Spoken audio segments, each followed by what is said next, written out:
தந்தி தொலைக்காட்சி நேயர்களுக்கு வணக்கம். நல்லதை சொல்வோம், நல்லதை செய்வோம், நல்லதே நடக்கும். ஒரு வாழ்க்கையில் நல்லது நடக்க வேண்டும் என்று சொன்னால் நல்லதை சொல்ல வேண்டும், நல்லதை செய்ய வேண்டும். அந்த அடிப்படையில் இன்றைக்கு 8/3/2015 ஞாயிற்றுக்கிழமை அஸ்தம் நட்சத்திரம் மாலை 4:18 வரை, பிறகு சித்திரை நட்சத்திரம். இன்றைக்கு நான் உங்களுக்கு சொல்ல இருக்கிற நல்ல கருத்து, வீட்டிலே செல்வம் தங்க வேண்டுமானால் சில வழிமுறைகளை நீங்கள் கடைப்பிடிக்க வேண்டும். எதை செய்யலாமோ அதை செய்யலாம், எதை செய்யக்கூடாதோ அதை செய்யக்கூடாது. அப்படி இருந்தால்தான் வீட்டிலே செல்வ வளம் பெருகும், நிம்மதியான வாழ்க்கையை அமைத்து கொள்ளலாம். இப்போ நம்ம வீட்டில் பணம் கொடுக்கல் வாங்கல், பண பரிவர்த்தனை வச்சுக்கிறோம். அப்படி வச்சுக்கிற பொழுது படியிலே இருந்து அது மாதிரி பணம் கொடுக்கல் வாங்கல் வைத்து கொள்ளக்கூடாது. படியில் இருக்கிற போது சில பேர் சொல்லுவாங்க, அது படிக்கட்டாக இருக்குது, ஒன்று உள்ளே வந்து கொடுங்க, இல்லை நாங்கள் வெளியில் வந்து வாங்கிக்கிறோம் அப்படிம்பாங்க. ஒரு சாதாரண ஒருத்தர் வந்து வீட்டுக்கு வந்து பணம் கொடுக்குறாரு, நமக்கு வர வேண்டிய தொகை, அதை வாங்குறதுனா கூட படியில் வந்து வாங்கக்கூடாது. அதே நேரத்தில் படியில் உட்காரவும் கூடாதான். ஏன் அப்படின்னா, வாயில் படி என்பது யமன் வாழுகின்ற இடம் அப்படிங்கிறாங்க. இரணிய சம்காரத்தில் பாருங்கள், இரணியனை வதம் செய்கின்ற பொழுது உள்ளேயும் அவர் சாகக்கூடாது, வெளியிலேயும் சாகக்கூடாதுன்னு வரம் கட்டிருந்தார்.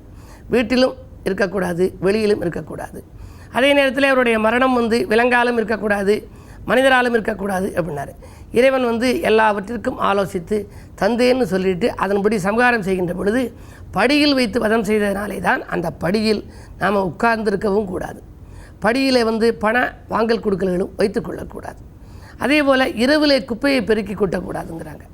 அதுக்கு ஒரு காரணம் என்னென்னா, ஏதாவது ஒரு விலை உயர்ந்த பொருட்கள் வீட்டுக்குள்ளே கிடந்தால் அதை சேர்த்து கொட்டிடுவாங்க. அதனால் அதை ஆராய்ந்து காலையில் போய் பார்க்க முடியாது குப்பை தொட்டியில். ஆகையினால இரவிலே கூட்டி பெருக்கி வைத்து கொள்ளலாம். அதை கொண்டுகிட்டு போய் வெளியில் கொட்டிடக்கூடாதான். இரவில் பூஜை அறைக்குள்ளே நாம் விளக்கு ஊதி அணைக்கிறோம் இல்லையா, வாயால் ஊதி அணைக்கக்கூடாது. அப்படி வாயால் ஊதி அணைச்சால் அது மிகப்பெரிய பாவம். அதற்கு எந்த ஒரு விசிறி வைத்தோ அப்படி வைத்து அணைக்க வேண்டும். எல்லாவற்றிற்கும் மேலாக இரவல் கொடுக்கக்கூடாதது இரவு நேரத்தில் என்ன அப்படின்னா, வெள்ளை பண்டங்களை கொடுக்கக்கூடாதான். பால், தயிர், அது மாதிரி வெள்ளை நிற பண்டம் இருக்கே, அதெல்லாம் லட்சுமி குடி இருக்கிறதாக ஐதீகம். அவற்றை இரவல் கொடுக்கக்கூடாது. அதற்கு பிறகு சில பேர் வந்து துக்கம் கேட்க போவாங்க. இன்றைக்கி ஒன்றும் பரவாயில்லைங்க, இன்றைக்கி சனிக்கிழமை போகிறோம் அப்படின்னு போவாங்க. சனிக்கிழமை போனால் சனியும் புதனும் தன்னை விட்டு போகாதுங்கிறாங்க. சனிக்கிழமை யாராவது ஒரு வீட்டுக்கு ஒரு கேதம் கேட்க, அதாவது துக்கம் கேட்க, துக்கம் விசாரிக்க சென்றால் மீண்டும் மீண்டும் துக்கம் கேட்குறதுக்கு போகிற மாதிரியாவே வந்துடும். அதே மாதிரி திங்கட்கிழமையும் அப்படி. திங்கள் துக்கம் திரும்ப கேட்பார்னே ஒரு பழமொழி இருக்குது. திங்கட்கிழமை துக்கத்தை விசாரிக்க சென்றால் திரும்ப திரும்ப துக்கத்தை விசாரிக்க செல்கிற மாதிரி வந்துடுமா. அதனால் திங்கள் சனி மட்டும் ஒதுக்கிடணும், புதன்கிழமையும் ஒதுக்கிவிட வேண்டும். ஆகையினாலே தான் சில வழிமுறைகள் நல்லதாக அந்த காலத்தில் ஏற்படுத்தி இருக்கின்றார்கள். அதே போல் நாம் வந்து கால் கழுவுகிற பொழுது இடைவெளி விட்டு கழுவக்கூடாதான். காலில் ஒரு சிறு இடைவெளி விட்டு தண்ணீர் படாமல் இருந்தால் அந்த இடத்துல சனி பகவான் வந்து புகுந்து கொள்வாராம். நலனுக்கு அப்படித்தான் பற்றி கொண்டார்னு சொல்லுவாங்க. ஆகையினாலே சுத்தம் சோறு போடுங்கிறாங்க. வாழ்க்கையில் நாம் வந்து சுத்தமாக இருக்கணும். அப்படி சுத்தமாக இருக்கிற பொழுது கால் கழுவி கை கழுவிட்டு போய் படுக்க சொல்லுவாங்க. ஒரு சிறு இடம் மட்டும் இடைவெளி விட்டிருந்தால் அதன் வழியாக ஒரு சில பாதிப்புகள் ஏற்படும்.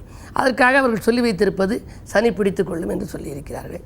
பொதுவாக சில வழிமுறைகள் முன்னோர்கள் சொல்லியதையெல்லாம் நாம் கடைப்பிடித்தால் எதை செய்யலாமோ அதை செய்ய வேண்டும், எதை செய்யக்கூடாது என்று சொல்லியிருக்கிறார்களோ அதை செய்யக்கூடாது. இப்பொழுது நாம் ஆராய்ந்து பார்க்கின்ற பொழுதுதான் அதற்குரிய விவரங்கள் நமக்கு தெரிகின்றது. எனவே அப்படி வீட்டில் செல்வம் தங்க இந்த முன்னோர் மொழிகளையெல்லாம் நீங்கள் கடைப்பிடித்தால் முன்னேற்றத்தின் முதல் படிக்கு செல்லலாம் என்று தெரிவித்து இனி இன்றைய ராசி பலன்களை இப்பொழுது உங்களுக்கு வழங்கப் போகின்றேன். மேசராசி நேயர்களே, ஆசைப்பட்டவைகளை வாங்க யோசித்து செயல்பட வேண்டிய நாள். அருகில் இருப்பவர்களை கொஞ்சம் அனுசரித்துக் கொள்ளுங்கள். இன்று கோபத்தால் பல காரியங்களில் தடை ஏற்படலாம். 8லே சனி இருக்கிறார். பயணங்களை மாற்றி அமைத்துக் கொள்வீர்கள். விரயங்கள் கூடுதலாக இருக்கும். ரிஷபராசி நேயர்களே, ஆனந்த வாழ்க்கைக்கு அடித்தளம் அமைத்துக் கொள்ளுகின்ற நாள். அடுத்தவர் நலன் கருதி எடுத்த முயற்சிகளே ஆதாயம் கிடைக்கும். வங்கி சேமிப்பு உயரவில்லையே என்று கவலைப்பட்டவர்கள் இன்றைக்கு புதிய வாய்ப்புகள் வருவது கண்டு ஆச்சரியப்படுவர். கொடுக்கல் வாங்கல்கள் ஒழுங்காகும். தொழிலில் எதிர்பார்த்தபடியே உங்களுக்கு லாபம் கிடைக்கும். மிதுனராசி நேயர்களே, யோகங்கள் வந்து சேர யோசித்து செயல்பட வேண்டிய நாள். ஊர்மாற்ற சிந்தனைகள் உங்களுக்கு மேலோங்கும். உங்கள் ராசிநாதன் புதன் கொஞ்சம் வலிமை இழந்திருக்கிறார். எனவே தேக ஆரோக்கியத்திலும் உங்களுக்கு அக்கறை காட்ட வேண்டிய சூழ்நிலை உருவாகும்.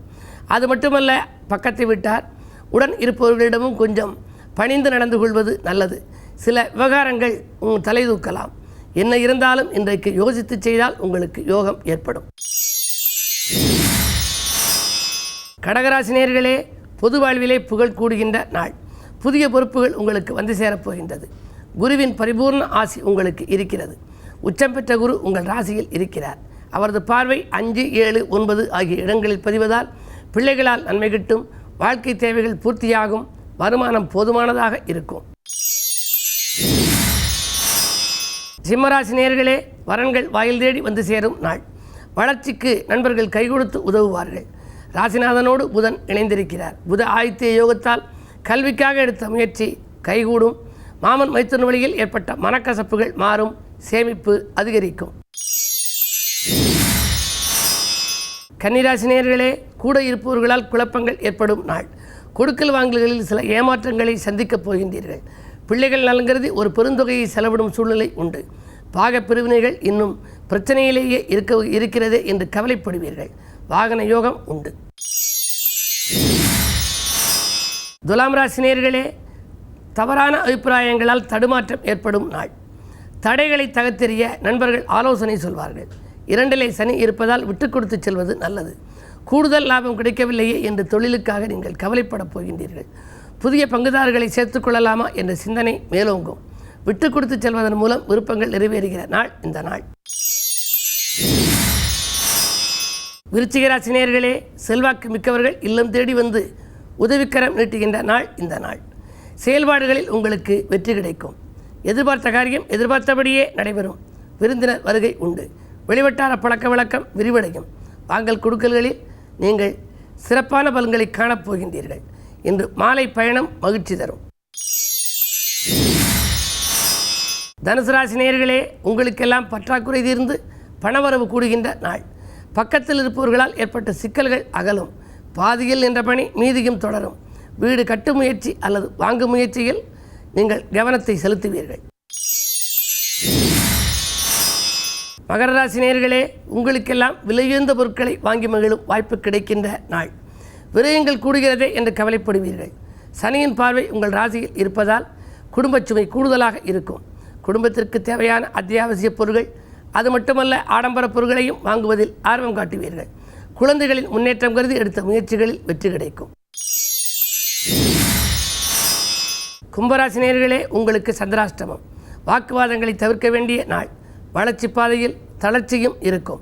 அரசியல்வாதிகளின் தொல்லை உண்டு. எதை செய்தாலும் யோசித்து செய்வது நல்லது. மீனராசி நேயர்களே, உங்களுக்கெல்லாம் சேமிப்பு கரைகின்ற நாள். நேற்றைய சேமிப்பு இன்று கரையப் போகிறது. திடீர் பயணங்களை யோசித்து ஏற்றுக்கொள்ளுங்கள். உடன்பிறப்புகள் பகையாகலாம். புதிய முயற்சிகளை ஒரு சில நாட்கள் ஒத்திவைப்பதும் நல்லது. செய்தொழிலில் எதிர்பார்த்த லாபம் கிடைக்குமா என்பது சந்தேகம்தான். கவனத்துடன் செயல்பட்டால் காரியங்களில் வெற்றி கிட்டும். மேலும் விவரங்கள் அறிய தினத்தந்தி படியுங்கள்.